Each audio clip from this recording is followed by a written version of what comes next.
మిత్రులారా, ఈరోజు మన కథలో రాముడు అనే అమాయకపు పిల్లవాడి కథ తెలుసుకుందాం. అలాగే వాడు ధైర్యంగా ఎలా మారాడో తెలుసుకుందాం. ఈ కథ చాలా బాగుంటుంది. చివరి వరకు చూసే ప్రయత్నం చేయండి. అలాగే మా ఈ కథ మీకు నచ్చితే మరికొంతమందికి షేర్ చేయండి. ఎంతో ముచ్చటపడి మా అమ్మా నాన్న నాకు శ్రీరామచంద్రమూర్తి వారి పేరు పెట్టుకున్నారు.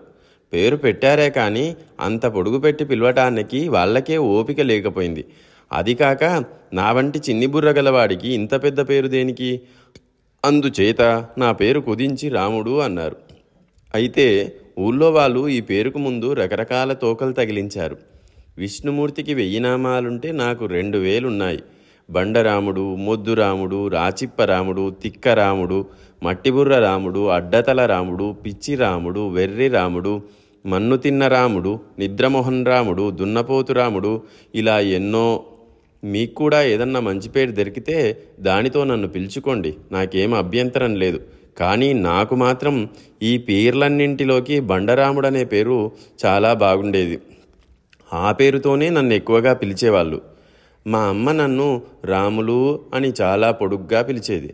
మా నాన్న మటుకు నన్ను రకరకాలుగా పిలిచేవాడు. ఆయన ఒకసారి పలికినట్టు మరొకసారి పలికేవాడు కాదు. నా పేరుతో మా నాన్న నవరాసాలు ఒప్పించేవాడు. ఒక దసరా పండుగ నాడు నాకు అక్షరాభ్యాసం చేశారు. ఆ ముహూర్త బలమేమో కానీ నేను ఎప్పుడు పుస్తకం పట్టుకున్నా అది నా చేతిలో తలకిందులుగానే ఉండేది. పుస్తకం సరిగ్గా పట్టుకోరా పశువా అని మా నాన్న మొట్టిన మొట్టికాయలు, తిట్టిన తిట్లు, పెట్టిన తొడపాశాలు ఇన్ని అన్నీ కావు. మొద్దు వెదవ, 1000 సార్లు చెప్పినా వీడికి చదువు రాదు, వెనుక జన్మలో వీడు ఏ గాడిదో అయి ఉండాలి అని చెప్పేశాడు మా నాన్న విసుగు పుట్టి. అక్షరాభ్యాసమైన నాటి నుంచి నేను ఒక్క విద్య మాత్రం బాగా నేర్చా. అదేమిటంటే దెబ్బలు తినటం. తోటి వాళ్ళంతా నన్నే కొట్టేవాళ్ళు. ఇరుగు పొరుగు వాళ్ళు కూడా తమ పిల్లలకు తగిలించాల్సిన దెబ్బలు నాకే తగిలించేవాళ్ళు. పైగా మా ఇంటికే వచ్చి మీ రాముడు అట్లా చేశాడు, ఇట్లా చేశాడు అని ఫిర్యాదు చేసేవాళ్ళు. అది విని మా నాన్న నన్ను చావగొట్టేవాడు. ఇక మా అమ్మ కూడా నాలాంటి గాడిదను కని ఊళ్ళో వాళ్ళ చేత, మా నాన్న చేత దెబ్బలు పడటానికి అప్పచెప్పినందుకు కోపం వచ్చి నన్నే కొట్టేది. దీనికి తోడు మా నాన్న దగ్గర నేను 8 నెలల పాటు చదువుకున్నాను. నాకు 5 ఏళ్ళు వచ్చేసరికి ఎన్ని దెబ్బలు తిని ఉంటానో మీరే ఊహించండి. ఇలా దెబ్బలు తినడం వల్ల నా ఒళ్ళు బండబారిపోయింది. అందుకనేనేమో నాకు బండరాముడు అంటే ఇష్టం. చిన్నతనంలో నాకు తెలివిగల పనులు చేయాలని ఉండేది, మంచి పనులు చేయాలని ఉండేది. దెబ్బలు తినటం వల్ల అలవాటైన కొద్దీ ఈ ఉద్దేశం అడుగంటింది. దెబ్బల భయం మూలకంగా ఏ పని చేయాలన్నా భయమే. అది కాక ఏ పని చేసినా దెబ్బలే తగులుతున్నప్పుడు మంచి పనులేవో చెడ్డ పనులేవో తెలుసుకోవటం ఎలా? అందుచేత నాకు మంచి చెడు తెలుసుకునే శక్తి పోయింది. నేను సాధువునయ్యాను. నా మొద్దుతనం చూసి కొందరు నన్ను మొద్దురాముడనేవాళ్ళు. ఇంకా నాకు పెద్ద చదువులు చెప్పటం మా నాన్న వల్ల కాలేదు. అందుచేత నన్ను ఒక బడిలో వేశారు. నన్ను 1వ క్లాసులో చేర్చుకున్నారు. మా క్లాసులో కల్లా నేనే పొడుగు, వయసులో కూడా నేనే అందరికన్నా పెద్ద. అందుచేత మిగిలిన వాళ్ళకెవ్వరికీ తెలియని విద్య ఒకటి నాకు బాగా తెలుసు. అదేమిటంటే చచ్చినా నోరు విప్పకపోవటం. నన్ను కొట్టినప్పుడల్లా పెద్దవాళ్ళు నోరు మూసుకోవేదవా, నోరు మూసుకో అనేవాళ్ళు. వాళ్ళ ఉద్దేశం నేను పైకి ఏడవరాదనో మాట్లాడరాదనో నాకు తెలియదు. నేను మాత్రం నోరు మూసుకోవటం నేర్చుకున్నా. ఒకరోజు సాయంకాలం క్లాసులో మా మాస్టారు పిల్లకాయల్ని ఏం కథ చెప్పమంటారా అని అడిగారు. పిల్లకాయలు ఎవరూ మాట్లాడలేదు. నా పక్కన ఉన్న ఒక పిల్లవాడు నా చెవిలో మాయలేడి కథ చెప్పుమని అడుగు అని రహస్యంగా ఊదాడు. మాస్టారు మాయలేడి కథ చెప్పండి అని నేను అన్నాను. ఎందుకో గాని పిల్లకాయలంతా గొల్లున నవ్వారు. మాస్టారి కళ్ళు చింతనిప్పులల్లే అయ్యాయి. ఆయన పళ్ళు పటపటా కొరుకుతూ అమ్మవారు మీనపూనిందన్నట్టుగా ఒక్కొక్క అడుగు వేసుకుంటూ చేతిలో బెత్తం ఊపుతూ కోతి వెధవా, పుండాకోర్, బద్మాష్ అని తిడుతూ నా మీదికి వచ్చాడు. ఎన్ని దెబ్బలు తిన్నానో నేను లెక్క పెట్టలేదు. ఆ దెబ్బలతో ఆయన కోపం తీరిందో లేదో తెలియదు. అసలు ఆయన నన్ను ఎందుకు కొట్టింది, నేనేం తప్పు చేసింది కూడా నేను ఎరగను. వాచిన కళ్ళతో బూరెలాగా పొంగిన వీపుతో ఇంటికి వెళ్ళేటప్పుడు మా క్లాసు పిల్లకాయ ఒకడు నాతో వచ్చి చెప్పాడు, మాస్టారి పేరు రమణయ్యట, ఆయన చకచకా ఎవ్వరికీ అందకుండా నడుస్తాడట, అందుచేత ఆయనకు మాయలేడని పేరు పెట్టారట. అందుకనేనట ఆ పేరంటే ఆయన కోపం. మరునాడు నాకు బడికి పోవటానికి బుద్ధి పుట్టలేదు. కానీ మా నాన్న వేసే మొట్టికాయల కంటే పంతులుగారి బెత్తమే నయ్యమనిపించి వెళ్ళాను. మాస్టారు నిన్న అనవసరంగా కొట్టినందుకో ఏమో ఈరోజు చాలా బాగా చూశారు. ఇవాళ మాస్టార్కి డ్రాయింగ్ బొమ్మ వేయబుద్దయింది. చాక్ పీస్ తీసుకొని తేలుబొమ్మ వేస్తుండగా ఆయనకు నశం పీల్చవలసిన అవసరం వచ్చింది. జోబు నుండి నశం డబ్బి తీసి చూస్తే అందులో నశం లేదు. ఆయన నాకేసి చూసి నవ్వి ఎంతో అపేక్షగా, ఒరే నాయనా రాముడు ఇలా రా అన్నాడు. నాకు చెమటలు పోశాయి. కాళ్ళు వణుకుతూ ఆయన దగ్గరికి వెళ్ళా. ఒరే అబ్బాయి, ఈ పక్క దుకాణానికి వెళ్ళి ఒక అర్ధాన నశం వేయించుకురాగలవు అన్నాడు. వేయించుకొస్తానండి, నాకు దుకాణాలు వెళ్ళటం అలవాటే. మా వీధిలో వాళ్ళందరికీ సరుకులు నేనే తెచ్చిపెడతాను, ఇవ్వండి అన్నాను ఉత్సాహంతో. ఆయన దగ్గర నశం డబ్బితో పాటు 2 కాసులు తీసుకొని బయటకు పరిగెత్తాను. దుకాణం వాడికి నశం డబ్బి డబ్బులు ఇచ్చి పక్కనే గారడి జరుగుతుండగా చూస్తూ ఉన్నాను. గారడివాడు తురకలో ఏదో మాట్లాడుతున్నాడు. వాడితో ఇంకొకడు పాడుతూ డోలు కొడుతూ ఉన్నాడు. ఓ అబ్బాయిలు, మీరో ధైర్యం గలవాడెవడైనా ఇక్కడ రండి అని పిలిచాడు గారడివాడు. ఎవరూ రాలేదు. గారడివాడు కళ్ళు నా మీద పడ్డాయి. నా మనసు ఊగిపోయింది పోవాలని. కానీ మాస్టర్ గారి పొడుం డబ్బి బెత్తం జ్ఞాపకం వచ్చి గబగబా దుకాణం దగ్గరికి పోయి అక్కడ ఉన్న డబ్బా తీసుకొని బడికి పరిగెత్తా. డబ్బా మాస్టారి బల్ల మీద పెట్టి వచ్చి మళ్ళీ నా చోట్లో వచ్చి కూర్చున్నా. మాస్టారు తేలుబొమ్మ వేసి బల్ల దగ్గరికి వచ్చి చూసుకునేసరికి బల్ల మీద అగ్గి పెట్టె ఉంది. ఇదేమిటని తెరిచి చూసేసరికి అందులో నుంచి ఒక తేలుపిల్ల బయటికి వచ్చింది. అరే, రాముడు మాస్టార్కి తేలుపిల్ల బహుమానం తెచ్చాడురా అని పిల్లకాయలు అరిచారు. నా వీపు చెడింది అనుకున్నా. నశం డబ్బేదిరా రాముడు అని మాస్టర్ గారు అడిగారు. అప్పుడు నాకు తెలిసింది, నేను నశం డబ్బికి మారుగా ఎవరో అల్లరి పిల్లకాయ పెట్టిన అగ్గిపెట్టె తెచ్చానని. ఇప్పుడే వెళ్ళి క్షణంలో తెస్తానండి అంటూ మళ్ళీ దుకాణానికి దౌడు తీశా. నా స్థితి కనిపెట్టిన దుకాణదారు నన్ను చాలాసేపు ఏడిపించి నా చేత నీళ్లు తెప్పించి దుకాణం ఊడిపించి ఆఖరకు డబ్బి ఇచ్చి పంపించాడు. ఆ విధంగా ఆ రోజు భగవంతుడి అనుగ్రహం వల్ల నాకు దెబ్బలు తప్పాయి. పొద్దున్నే లేచి ఎవరిదో మంచి మొహం చూసుంటా. నిన్నటి రోజు అలా గడిచిందా? నేను పొద్దున్నే లేచి బడిగిపోతుండగా ఎవరో వెనకా నుంచి బండరాముడు, ఒరే బండరాముడు అని పిలిచారు. వెనక్కి తిరిగి చూశానా, గోపి. వాడు 5వ క్లాస్ చదువుతున్న అల్లరి వెధవ. నాకు వాడికి సావాసం లేదు. అయినా వాడు నా సంగతి విని ఉంటాడేమో. మా బడిలో బండరాముడంటే ఎరగని వాళ్ళెవరు? మాస్టర్లు కూడా నా గురించి మాట్లాడుకుంటారట. గోపి నన్ను కలుసుకుని, ఒరే మామిడికాయలు దొంగిలిద్దామా? మనం బడికి పోయే దారిలోనే గోడ మీదికి వాలి ఒక మామిడి చెట్టున్నది, దాని కాయలు భలే బాగుంటాయి, కోసుకుందామా అన్నాడు. నేను దొంగతనాలు చేయను, మా నాన్నకు తెలిస్తే నన్ను చితక్కొడతాడు అన్నాను. నువ్వు దొంగతనం చేయవద్దులే, నీకంత భయమైతే నేనే చేస్తా, నువ్వు ఊరికే తోడుండు అన్నాడు గోపి. గోపిగాడి ధోరణి నాకు అర్థం కాలేదు. కానీ రానంటే తంతాడని వాడి వెంట వెళ్ళటానికి ఒప్పుకున్నాను. మామిడి తోట దగ్గరికి వచ్చాము. రోడ్డు పక్క గోడ మీదుగా అంటు మామిడి కొమ్మలు వేలాడుతున్నాయి. నువ్వు గోడ కానుకొని నిలబడు, నీ భుజాల మీదకి ఎక్కి నేను కాయలు కోస్తాను, కాయల్లో నీకు కూడా భాగం పెడతాలే అన్నాడు గోపి. తప్పేదేమున్నది? నేను ఒప్పుకోనన్నానా? గోపిగాడు నన్ను తప్పక తంతాడు. పెద్దవాళ్ల చేత తన్నులు తిన్నా గౌరవం, ఈ విధవ చేత తన్నులెందుకు తినాలి అని ఒప్పుకున్నాను.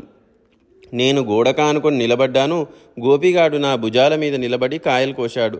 జేబుల నిండా పుస్తకాల సంచి నిండా పట్టినన్ని కాయలు కోశాడు. తర్వాత దిగివచ్చి ఒక కాయ తీసుకొని తింటూ నాకు భాగం పెట్టకుండా వెళ్ళిపోసాగాడు. నేను వెంటపడి నా భాగం నాకు పంచమన్నాను. వాడు పల్లికిలించి, పోరాపో, నువ్వు నా గుర్రానివి, గుర్రాలకి ఎవరైనా మామిడి పళ్ళు పెడతారా ఏమిటి అన్నాడు. ఇదంతా మా క్లాసు పిల్లలు ఎవరో చూశారు. ఆ రోజు నుంచి నాకు మా బడి పిల్లలు గోపిగాడి గుర్రం అని పేరు పెట్టారు. అటువంటి విధవతో సవాసం చేసినందుకు నాకు ఇలా కావలసిందేలే. ఈ సంగతి మా నాన్నకు కూడా ఎలాగో తెలిసింది. ఆయన నాకు చక్కగా దేహశుద్ధి చేశాడు. ఇక జన్మలో ఎన్నటికీ అల్లరి వెధవలతో కలవకూడదనుకున్నాను. ఆ తర్వాత కొన్నాళ్లకు ఒకనాడు మధ్యాహ్నం మా మాస్టారు నన్ను పిలిచి, రాముడు, కాఫీ హోటల్కి వెళ్ళి 2 మసాలా వడలు 2 దోశలు కట్టించుకో. పచ్చడి మర్చిపోయావు సుమా, ఈ సీసాలో వేడిగా 1 కప్పు కాఫీ పోయించుకొని త్వరగా పట్టుకొనిరా, ఇదిగో రూపాయి అని ఇచ్చారు. సరేనని నేను కాఫీ హోటల్కి దౌడు తీశాను. బడి గేటు దగ్గర కృష్ణగాడు కనిపించాడు. వాడు 3వ క్లాస్ చదువుతున్న మొండి వెధవ. వాడి నాన్న చిన్న జమీందారు. బళ్ళో అందరూ వాడి స్నేహితులే. వాడి ఈడు వాళ్ళంతా సెకండ్ ఫారం చదువుతుంటే వాడు ప్రతి క్లాసు 3 సార్లు దండయాత్రలు చేస్తూ ఉన్నాడు. చదువులో వాడు నాకన్నా మొండి. అయితే కృష్ణగాడు అల్లరిలో బాగా ఆరితేరినవాడు. నన్ను చెయ్యపట్టుకొని ఆపి, నా వెంటరారా, మీ మాస్టర్కి కావలసిన పలహారాలన్నీ కానీ ఖర్చు లేకుండా ఇప్పిస్తాను. పైగా పైసా ఖర్చు లేకుండా మనం కూడా ఊరికే పలహారం చేద్దాం అన్నాడు. కృష్ణగాడికి ఏం జమీందారు బిడ్డ, వాడి దగ్గర బోలెడంత డబ్బుంటుంది. నాకు మా వాళ్ళెప్పుడు కానీకి మించి ఇవ్వరు, అదైనా ఎప్పుడో కానీ ఇవ్వరు. కృష్ణగాడు నేను కలిసి చంద్రభవన్ హోటల్కి వెళ్ళాం. టీవీగా కృష్ణగాడు ఒక కుర్చీలో కూర్చున్నాడు. భయపడుతూ వాడికి ఎదురుగా నేనొక కుర్చీలో కూర్చున్నా. దర్జాగా కృష్ణగాడు ఒక్కో ప్లేటు గులాబ్ జామును, ఉల్లిగారెలు, ఒక్కో కప్పు కాఫీ తెప్పించాడు. అంత మంచి పదార్థాలు నేనెప్పుడూ తినలా, భలే బాగున్నాయి. మా పలహారం అయిపోగానే కృష్ణగాడు మాస్టారి కోసం 2 వడలు, 2 దోశలు, సీసాడు కాఫీ ఆర్డర్ ఇచ్చాడు. తర్వాత వాడు డబ్బు తీసుకుని ఆయన దగ్గరికి వెళ్ళి, మా మాస్టారు మమ్మల్ని పలహారం చేసి రమ్మని, తనకు పలహారం తెమ్మని చెప్పారు. ఈ పలహారం ఆయనకిచ్చి నేను డబ్బులు తెస్తాను, అంతదాకా ఈ అబ్బాయి ఇక్కడే ఉంటాడు అని చెప్పాడు. నా దగ్గరికి వచ్చి రహస్యంగా, నీ దగ్గర ఉన్న రూపాయి నాకు ఇచ్చేయి, మిగతాది నేను వేసుకొని బాకీ తీర్చేస్తాను అన్నాడు. నా దగ్గర ఉన్న రూపాయి కాస్త వాడికి ఇచ్చేశాను. వాడు ఆ రూపాయి జోబులో వేసుకొని నన్ను అక్కడే కూర్చోమని మాస్టారి పలహారం పట్టుకొని బయలుదేరాడు. కృష్ణగాడి కోసం చూసి చూసి నాకు విసుగెత్తింది. 3 గంటలైనా వాడు రాడు. హోటల్ వాడికి విసుగెత్తింది కాబోలు.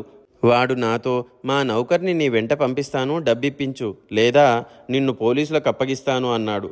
నాకు ముచ్చెమటలు పోశాయి. నన్ను కృష్ణగాడు మోసం చేశాడు. నేను మొద్దువేదువన గనుక నన్ను అందరూ మోసం చేస్తారు.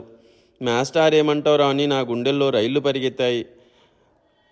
నౌకర్ను వెంటబెట్టుకొని కుక్కిన పేనల్లే బడికి వచ్చాను.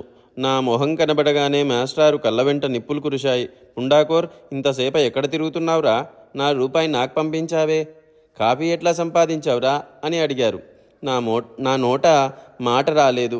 కానీ నా వెంట వచ్చిన హోటల్ నౌకరు జరిగినదంతా చెప్పాడు. ఈ కథ విని క్లాస్లో పిల్లలంతా గొల్లున నవ్వారు. మాస్టారి కూడా నవ్వు ఆగలేదు. మాస్టారు కృష్ణగాడి కోసం కబురు చేశాడు, కానీ వాడు క్లాస్లో లేడు. అందుచేత హోటల్ మనిషికి 2 రూపాయలు మాస్టారే ఇచ్చుకున్నారు. ఆ సాయంత్రం నన్ను వెంట పెట్టుకొని మాస్టారు కృష్ణగాడి నాన్నగారింటికి వెళ్ళారు. జమీందారు గారు సంగతంతా విని మాస్టారికి 2 రూపాయలు ఇచ్చేశారు. ఇలా పాటలు పడుతూ 1వ క్లాసు పాస్ అయ్యి 2వ క్లాసులోకి ఎట్లా వచ్చానో నాకే తెలీదు. మా క్లాసు మాస్టారు చెప్పేదాకా మా నాన్న కూడా ఈ మాట నమ్మలా. బడి తెరిచిన రోజు అందరికంటే తొందరగానే వెళ్ళి నేను 2వ క్లాసులో కూర్చున్నా. నా మీద ఎక్కి మామిడికాయలు కోశాడే ఆ గోపిగాడు నేను కూర్చున్న క్లాసులోకి వచ్చాడు. బెంచి మీద కూర్చున్నా నన్ను చూశాడు. గోపిగాడు 5వ క్లాసు మీద 2వ దండయాత్ర చేయబోతున్న సంగతి బడి పిల్లలందరికీ అదివరకే తెలిసిపోయింది. ఎట్లాగైనా నేను పాస్ అయిన వాడిని, వాడు తప్పినవాడును. అందుకని గోపిగాడి వంక గర్వంగా చూశా. గోపిగాడు గొప్పగా చేతులు ప్యాంటు జోబులో పెట్టుకుని, ఈ క్లాస్లోకి ఎందుకొచ్చావురా, ఎందుకు కూర్చున్నావురా, ఎవడ్రా నిన్ను పాస్ చేసింది అని అడిగాడు. వాడి ప్యాంటు చూస్తే నాకు నవ్వు వచ్చింది. అది వాడిది కాదు, వాడి అన్నదో వాడి బాబుదో అయి ఉంటుంది. అందుకనే అంత వదులుగా ఉంది. నేను పాస్ అయ్యానని మా మాస్టర్ చెప్పారులే అన్నా. ఏడ్చావులే, రైటర్ని అడిగి కనుక్కునేదాకా నిన్ను ఈ క్లాస్లో కూర్చోనివ్వను, పద బయటికి అంటూ ఆ దుర్మార్గుడు నన్ను బెంచి మీది నుంచి లాగాడు. వాడు బయటికి పొమ్మంటే నేను పోతానా ఏమిటి? చచ్చినా పోనన్నా. గోపిగాడు మోటు సరసానికి దిగాడు. నన్ను బెంచి మీద నుంచి కిందికి లాగి బయట వరండాలోకి జరజరా ఈడ్చుకుంటూ పోయి అక్కడ వదిలేశాడు. ఈ తమాషా చూడటానికి చాలామంది పిల్లలు చేరారు. బండరాముడు రోయ్ అని అందరూ కేకలేసి అందరూ నవ్వారు. నాకు పట్టరాని కోపము, సిగ్గు, ఏడుపు వచ్చాయి. 2వ క్లాస్లో శుభమా అని అడుగు పెడుతూనే ఇంత అవమానమా? ఏమైనా సరే, నా ప్రాణం పోయినా సరే గోపిగాడి అంతు చూడాలని నిశ్చయించుకున్నా. మా 2వ క్లాస్కు కొత్త మాస్టార్ని వేశారు. ఆయన పేరు శృంగారం. ఆయన సూటు బూటు వేసుకొని నీటుగా సీమ నుంచి అప్పుడే దిగి వచ్చిన దొరగారల్లే బడికి తయారయ్యేవాడు. ఆయనకి 20 ఏళ్లుంటాయి. చిన్న క్లాసు మాస్టార్లు ఎవరూ ఇన్ని సోకులు చేసుకోరు. ఈయనను గురించి మిగతా పిల్లలంతా ముందుగానే విన్నారు. అందుచేత ఆయన మొదటి రోజు క్లాసులోకి రాగానే అందరూ లేచి నిలబడ్డారు. ఆయనను చూసి నేను మాస్టర్ అనుకోలేదు, పెద్ద క్లాస్ చదివే విద్యార్థి అనుకున్నాను. అందుకని నేను లేచి నిలబడలే. కానీ మిగతా పిల్లలంతా నిలబడటం చూసి పోనీ కదా అని నేను కూడా నిలబడదామనుకుంటున్నా. ఇంతలోనే శృంగారం మాస్టారు నన్ను చూసి, వెదవా, బెంచి ఎక్కు అని ఆజ్ఞాపించాడు. అసలే గోపిగాడు చేసిన అవమానంతో నేను కుళ్ళుతుంటే 2వ అవమానం జరిగింది. మూలిగే నక్క మీద తాటికాయ పడ్డట్టయింది. కొత్త క్లాసులోకి వచ్చాననే సంతోషమంతా పోయింది. ఇట్లా అన్యాయం మీద అన్యాయం జరుగుతుంటే నోరెత్తటానికి లేదు, నోరెత్తితే దేహశుద్ధి జరుగుతుంది. నన్ను బెంచి ఎక్కించి శృంగారం మాస్టారు వెంటనే కుర్చీలో కూర్చోలేదు. ఆయన జేబులో నుంచి రుమాలు తీసి జాగ్రత్తగా కుర్చీ తుడిచాడు. తర్వాత కుర్చీ ఎత్తి నేల మీద 2 సార్లు కొట్టి కుర్చీలో నుంచి కింద ఏమైనా పడ్డాయేమోనని చూశాడు. ఆయన వెతుకుతున్నదేమిటో మాకందరికీ తెలుసు, నల్లులు. కుర్చీలో నుంచి 2-3 నల్లులు కింద పడ్డాయి. వాటిని మాస్టారు బూటుతో నలిపేశారు. ఒక్కసారిగా పిల్లలంతా మాస్టారు బడి నిండా నల్లులేనండి అని గట్టిగా అరిచారు. ఈ అరుపు వినేసరికి మాస్టార్కి కోపం వచ్చింది. మీరంతా బెంచి ఎక్కండి అన్నారు మాస్టారు. అందరూ గోడ కట్టినట్టు బెంచీల మీద నిలబడ్డారు. నా కళ్ళిప్పుడు చల్లగా ఉన్నాయి. అందరూ కూర్చుని ఉంటే ఒక్కన్ని దిష్టిబొమ్మల్లే బెంచి ఎక్కటం ఎంతో సిగ్గయింది. ఇప్పుడు అందరికీ నాగతే పట్టింది. నలుగురితో పాటు నారాయణ. నాకిప్పుడు చాలా బాగుంది. ఇంతలో క్లాసులన్నీ చూసుకుంటూ హెడ్ మాస్టర్ గారు మా క్లాసు పక్కగా వచ్చారు. మా క్లాస్ కేసి ఆశ్చర్యంగా చూశారు. పిల్లలందరూ బెంచీల మీద నిలబడటం కనబడింది. శృంగారం మాస్టర్ని బయటికి పిలిచి ఏదో చెప్పి హెడ్ మాస్టరు వెళ్ళిపోయారు. శృంగారం మాస్టారు క్లాస్లోకి తిరిగి వచ్చి అంతా కూర్చోండి అని అరిచాడు. గబాలున అందరము కిందికి దూకి బెంచీల మీద చతికిలబడ్డాం. బడి తెరిచిన కొద్ది రోజులకి ఒకనాడు మధ్యాహ్నం ఇంటికి భోజనానికి వెళ్ళి తిరిగి వచ్చా.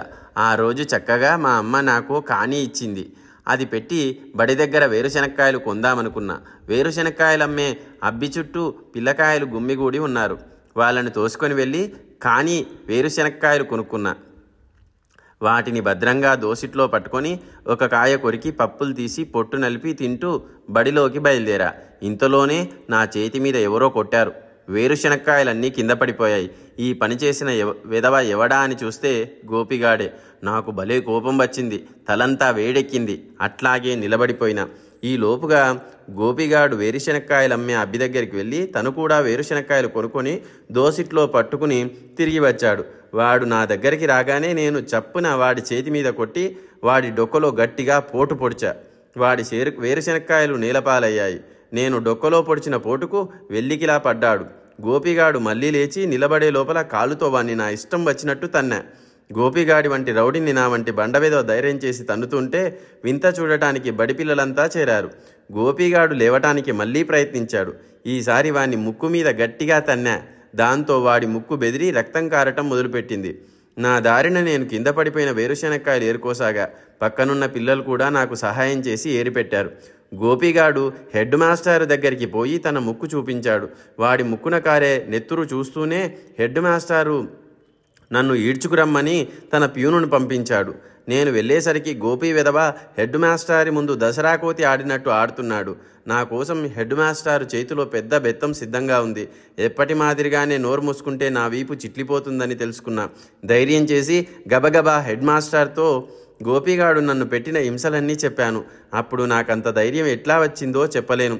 గోపిగాడు మళ్ళీ నా మీద చెయ్యి చేసుకుంటే నేను వాణ్ణి ఎదుర్కోలేను. అయితే అదృష్టవశాత్తు కొద్ది రోజులకే గోపిగాన్ని బడి నుంచి వెళ్ళగొట్టారు. వాడి మీద చాలా నేరాలు వచ్చాయి. నన్ను మాత్రం బడి పిల్లలు గొప్పగా చూడసాగారు. శృంగారం మాస్టారు క్లాసునంతా బెంచి ఎక్కించిన రోజు నుంచి కొందరు రౌడీ పిల్లకాయలు రోజు ఎక్కడి నుంచో నల్లుల్ని తెచ్చి మాస్టారు బల్ల మీదనో కుర్చీ మీదనో వేస్తూ ఉండేవారు. నేను మాత్రం వీళ్ళతో ఎన్నడూ కలవలేదు. వాళ్ళంతా 2వ క్లాసుకు పూర్వ విద్యార్థులు. ఓ రోజు మాస్టారు మెడపట్టి మీద నల్లిపోతూ పాకుతూ కనిపించింది. దాన్ని పట్టుకుని తీసేద్దామని నేను చప్పున వెళ్ళాను. అది బాగా నెత్తురు పోసుకొని తెగ బలిసింది. నేను పట్టుకోగానే ఆ నల్లిపోతూ బుడుగ విచ్చినట్టు విచ్చింది. దాని నెత్తురు మాస్టారి తెల్లని మెడపట్టి మీద ఎర్రగా చిమ్మింది.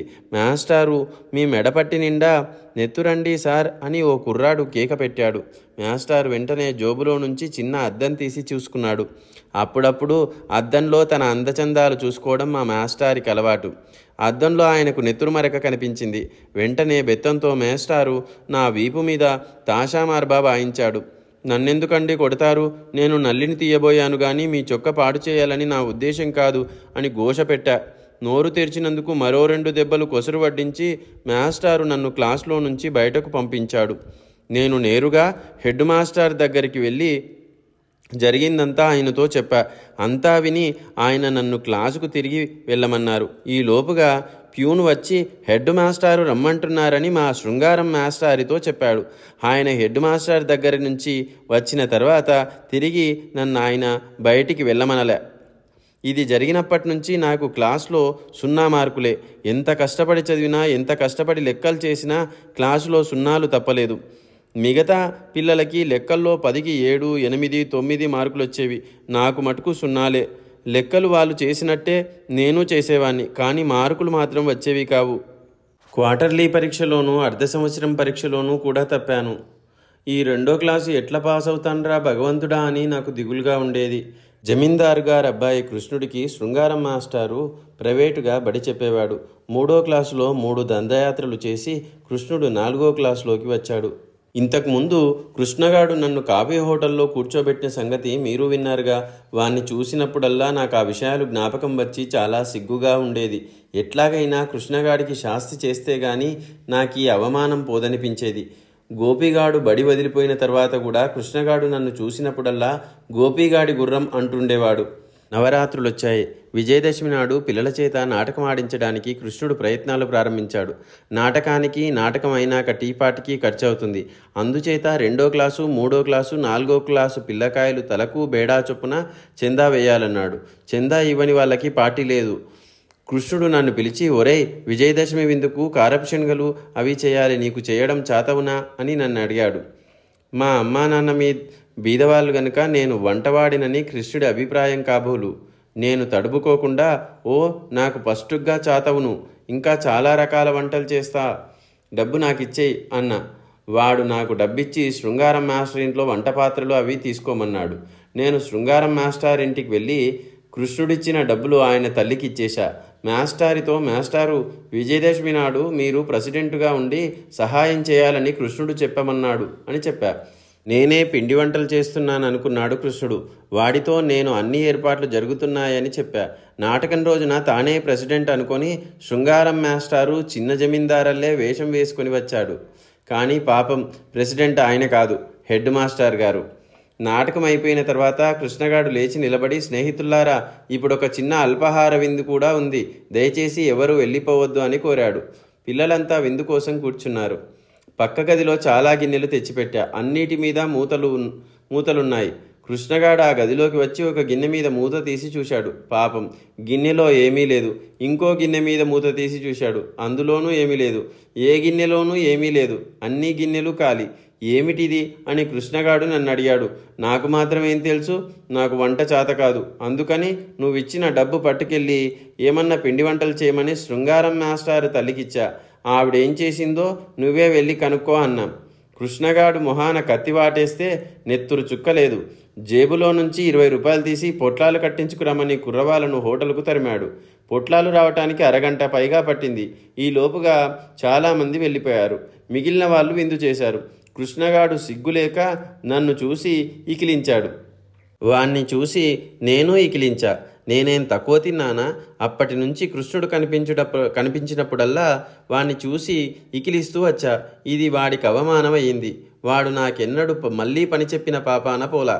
అర్ధ సంవత్సరం పరీక్షలు అయిపోయాయి. తర్వాత డిసెంబర్ సెలవులు కూడా అయిపోయాయి.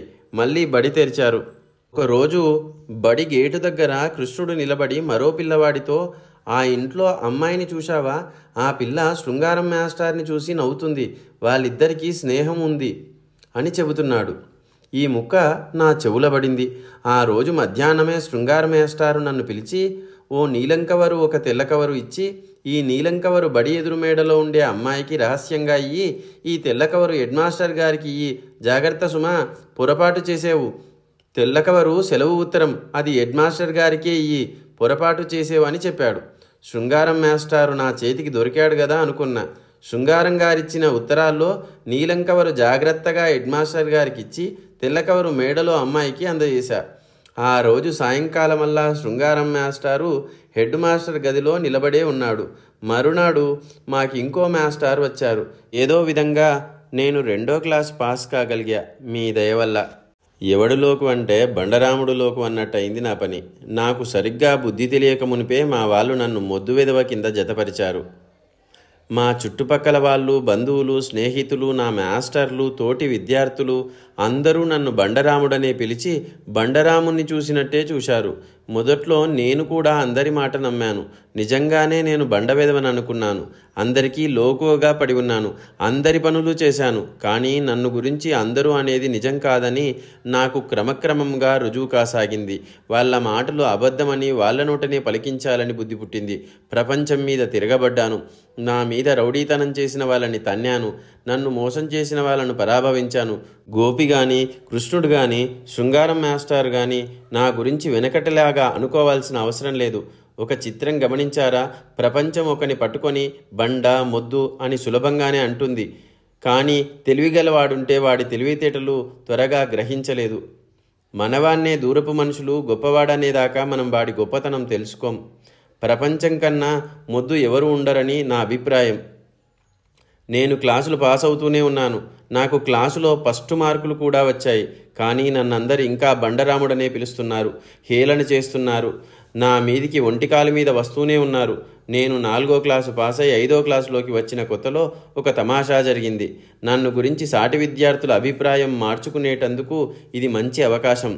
మా స్కూలు తెరిచిన కొత్తలో మా ఊర్లో ఒక ఎగ్జిబిషన్ పెట్టారు. ఎక్కడ లేని షాపులు వచ్చాయి. ఊళ్ళో ఉన్న వాళ్ళందరూ తిరణాలకు పోయినట్టుగా వేడుకలు చేయబోయినారు.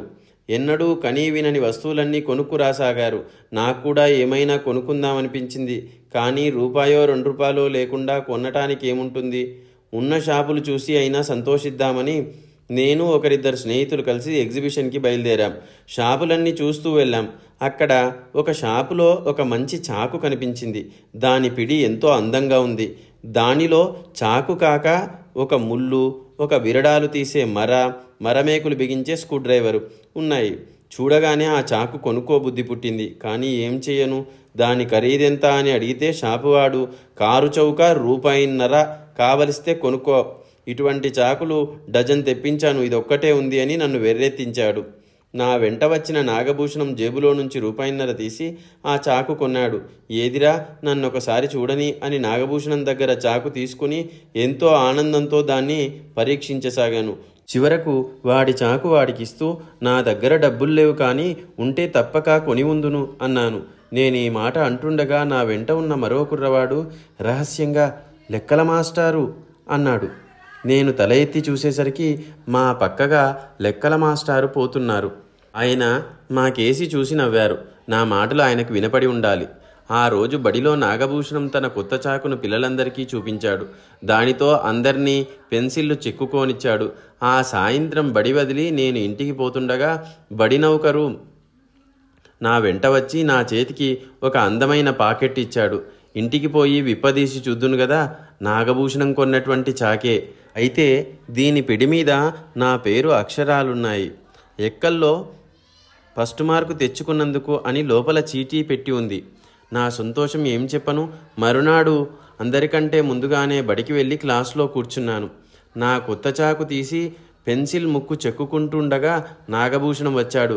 నా చేతిలో చాకు చూస్తూనే అమాంతం మీద పడి లాక్కోబోయినాడు. నేను వాణ్ణి తోసేసి చాకు మడిచి జోబులో పెట్టుకొని, ఏమిటి నీ ఉద్దేశం అన్నాను.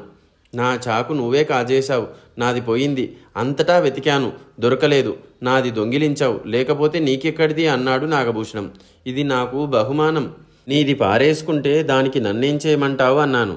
నాగభూషణం నన్ను నానా మాటలని మీద పడ్డాడు. ఇద్దరము చచ్చేటట్టు తన్నుకున్నాం. ఇది చూసి హెడ్ మాస్టర్ గారు మమ్మల్ని ఇద్దరినీ పిలిపించాడు. ఆయన ఎదుట నాగభూషణం నన్ను దొంగగా నిరూపించాడు. నేను కూడా నిజమే చెప్పాను.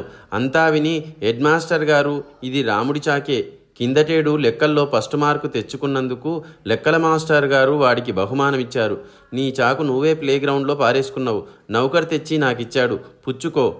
ఎప్పుడు తొందరపడి ఇంకొకరి మీద దొంగతనం అంటగట్టకు అని నాగభూషణానికి బుద్ధి చెప్పారు. ఇంట గెలిచి రచ్చ గెలవమని చెబుతారు. నాలాగా చిన్నతనం నుంచి ఇంట్లో అందరి చేత మొట్టికాయలు తిట్లు తినేవాడు ఇంట గెలవటం చాలా కష్టం. ఇంట్లో వాళ్ళు తమ అభిప్రాయాలు మార్చుకోరు. మన ప్రవర్తనను బట్టి కూడా వాళ్ళు అభిప్రాయాలు ఏర్పరచుకోరు. వాళ్ళ అభిప్రాయాలను బట్టే మన ప్రవర్తన ఏర్పడుతుంది. మన పెద్దవాళ్ళు మనని బండవెదవలుగా చూస్తే బండవెదవలుగానే ఉంటాం. తెలివిగల్ల వాళ్ళుగా చూస్తే తెలివితేటలు సంపాదించుకుంటాం, అబద్ధాల కోరుగా చూస్తే అబద్ధాలే ఆడుతాం. బడిలో అట్లా కాదు. ఏ కారణం చేతనైనా బడిలో మనకొక పేరు వచ్చినా మనం కష్టపడి ఆ పేరు మాపుకోవచ్చు. ఒకవేళ పేరు పోకపోయినా ఆ పేరును గురించిన అభిప్రాయం మారిపోవచ్చు. 5వ క్లాసులోకి వచ్చాక నన్ను చాలామంది విద్యార్థులు గౌరవంగా చూడసాగారు. నన్ను బండరాముడని పిలిచేవాళ్ళు కూడా. ఆ పేరు గొప్పగానే చూసేవాళ్ళు కానీ హీనతగా చూసేవాళ్ళు కాదు. బండరాముడంటే పట్టుదల కలవాడని, ధైర్యం కలవాడని, చులకనగా చూస్తే ఊరుకోనేవాడు కాడని బడిలో అర్థం వచ్చేసింది. అయినా ఇంటి దగ్గర మటుకు నా కీర్తి ఏమీ పెరగలేదు. ఇంటి దగ్గర నేను ఎప్పటికీ బండరామున్నే. బడిలో నాకుండే తెలివితేటలన్నీ బడిగేటు దగ్గరే మాయమయ్యేవి. బడిలో చక్కగా అప్పగించే పాఠాలే మా నాన్న దగ్గర అప్పగించబోతే తప్పుపోయేవి. బడిలో రైటుగా చెప్పే లెక్కలే మా నాన్న దగ్గర చేస్తే సరిగ్గా వచ్చేవి కావు. మీ రాముడు బడిలో చాలా తెలివిగా ఉంటున్నాడు అని మా నాన్నతో ఎవరైనా చెబితే వెంటనే మా నాన్న, వాడి మొహం, వాడికి బళ్ళో ఎందుకు మార్కులు ఇస్తున్నారో, కాపీ కొడుతున్నాడో ఏమో, వాడికి రెండో ఎక్కం కూడా సరిగ్గా రాదు, పట్టుమని 2 బంతులు తప్పు లేకుండా చదవలేడు అని ప్రచారం చేసేవాడు. మా అమ్మ కూడా ఇరుగు పొరుగు ఇళ్ళ వాళ్ళ దగ్గర ఇటువంటి మాటలే అనేది. అందుచేత బడి వదిలి ఇంటికి వస్తే నేను ఎప్పటికీ బండరాముడుగానే ఉండేవాణ్ణి. నన్ను గురించి మా చుట్టుపక్కల వాళ్ళకెవరికీ అభిప్రాయం మారలేదు. మా ఇంటి పక్క సందులో సీను అనే కుర్రవాడున్నాడు. వాడు నాకన్నా 3-4 ఏళ్ళు చిన్న. వాణ్ణి కిందటి సంవత్సరం బడిలో వేశారు. కానీ వాడు బడికి పోడు. బడికి పోతే మాస్టారు కొడతాడని వాళ్ళ అమ్మకు భయం. బడికి పోకపోతే చెడిపోతాడని వాళ్ళ నాన్నకు భయం. చదువుకుంటే పిల్లవాడు నలిగిపోతాడని వాళ్ళ అమ్మకు భయం. చదువుకోకపోతే ఇతర పిల్లలతో అల్లరి చిల్లరిగా తిరిగి దురలవాట్లు నేర్చుకుంటాడని వాళ్ళ నాన్నకు భయం. ఈ ఇద్దరి మధ్య చిక్కి సీను ఎటూ కాకుండా చెడిపోయినాడు.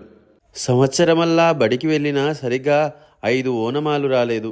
రోజూ ఏడుస్తూ బడికి పోవటమే. వాడికి మాస్టర్ అంటే భయం, చదువంటే భయం, పుస్తకాలంటే భయం, బడి అంటే భయం. అందుకే వాడికి చదువు రాలేదు. ఒకరోజు బలవంతాన బడికి వెళ్ళేవాడు. 2వ నాడు కానీ లంచమిస్తే వెళ్ళేవాడు. 3వ నాడు అర్ధనా ఇస్తే కానీ వెళ్ళేవాడు కాదు. 4వ రోజు అనా ఇచ్చినా అది పట్టుకుని ఎక్కడికో వెళ్ళి గోళీలు, కర్రాబిల్లా ఆడేవాడు తప్ప బడికి మాత్రం వెళ్ళేవాడు కాదు. వాడి చదువు గురించి రోజు వాడి అమ్మా నాన్న పొట్లాడుకునేవారు. వాడికి చదువు రాదు.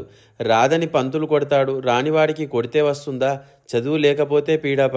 నిష్కారణంగా పిల్లవాన్ని కొట్టి చంపుతామా అనేది తల్లి. ఇట్లాగే అశ్రద్ధ చేస్తే వాడికి అసలు సంతకం చేయటం కూడా చేత కాకుండా పోతుంది. ఆ తర్వాత గొడ్లగాస్తాడో అడుక్కు తింటాడో అనేవాడు తండ్రి. ఈ పొట్లాటలు చూసిన కొద్దీ సీనుకు చదువంటే భయం ఎక్కువైంది కానీ తగ్గలేదు. ఇలా ఉండగా సీను నాతో సావాసం ప్రారంభించాడు. పొద్దున నేను బడికి వెళ్ళేదాకా మా ఇంట్లోనే ఉండేవాడు. సాయంకాలం బడి వదిలిపెట్టిన తర్వాత నాతో తిరిగి చీకటి పడ్డాక ఇంటికి పోయేవాడు. వాడు మటుకు బడి పూర్తిగా మానేశాడు. సీను బడి మానేశాడన్న బాధ వాళ్ళ అమ్మకి లేకపోయింది. కానీ నాతో తిరిగి చెడిపోతున్నాడన్న బాధ పట్టుకుంది. తిరగక బండరాముడితో తిరుగుతావట్రా అని ఆవిడ సీనును కోప్పడింది.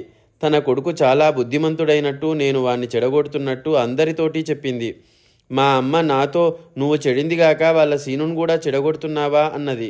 ఎవరెన్ని చెప్పినా సీను నా సావాసం వదలలేదు. వాడు బడికి పోవటానికి కూడా ఒప్పుకున్నాడు. నువ్వు బండరాముడి స్నేహం మానితే బడిపోయినంత ఫలం అన్నది వాళ్ళమ్మ. సీను నాన్న మటుకు సీనులో మార్పు చూసి చాలా సంతోషించాడు. సీను చాలా శ్రద్ధగా బడికి పోసాగాడు. వాడి చదువు కూడా బాగా వస్తున్నదని బడిపంతులు చెప్పటం మొదలుపెట్టాడు. సంవత్సరంలో రాని చదువు 3 నెలల్లో వచ్చింది. బాలశిక్ష కొన్నారు. అది కూడా నెల రోజుల్లోనే చదివి పారేశాడు. సీను ఇప్పుడు చాలా మంచి పిల్లవాడు. వాణ్ణి అందరూ మెచ్చుకునేవాళ్లే. వాళ్ళమ్మ కూడా మా వాడు బడికి వెళ్ళటం మొదలుపెట్టి ఆ బండరాముడి స్నేహం తగ్గించిన తర్వాత చక్కగా బాగుపడ్డాడు, లక్షణంగా చదువుకుంటున్నాడు అని అందరితోటి చెప్పింది. సీను నాన్న మాత్రం 3 రూపాయలు పెట్టి నాకొక ఫౌంటైన్ పెన్ కొనిపెట్టాడు. నన్ను గురించి ఎవరేమనుకున్నా నాకిప్పుడు విచారం లేదు. కానీ పెద్దవాళ్ళు చిన్నవాళ్ళను అర్థం చేసుకుంటే చిన్నపిల్లల జీవితాలు ఇంకా సుఖమయంగా ఉంటాయి. అందువల్ల చిన్నపిల్లల తెలివితేటలు కూడా త్వరగా పైకొస్తాయంటాను. మీరు ఆ మాట ఒప్పుకోరు. పిల్లలకు వారి తల్లిదండ్రులే మొదటి గురువులు. ప్రతి పిల్లవాడిలోనూ ఏదో ఒక అంతర్గత శక్తి దాగి ఉంటుంది. దానిని గుర్తించి తల్లిదండ్రులు పిల్లలను ప్రోత్సహించాలి. ఇతరులతో పోల్చకూడదు. వారి అభిరుచులను గుర్తించి ముందుకు తీసుకెళ్ళండి.